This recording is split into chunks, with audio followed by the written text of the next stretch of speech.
Hey, it's me. Who are you? I am you. Okay, I'm a bit skeptical, but go on. Listen up. On May 13th, there's a sleepover at DIS for high school kids. I'm not going, I hate people. But it's going to be awesome, dude. All your friends will be there. But I don't have any friends. Oh, but listen.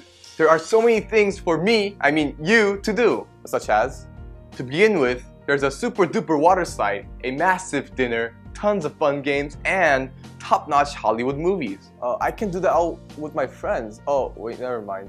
Then I'm excited to make new friends. Alright, I'm persuaded. I'll go to the DIS sleepover. Then it's decided. I mean you, wait, me. Yes, no, wait, you. Yes, you. You will go to the DIS sleepover. Alright, see you, man. See you there.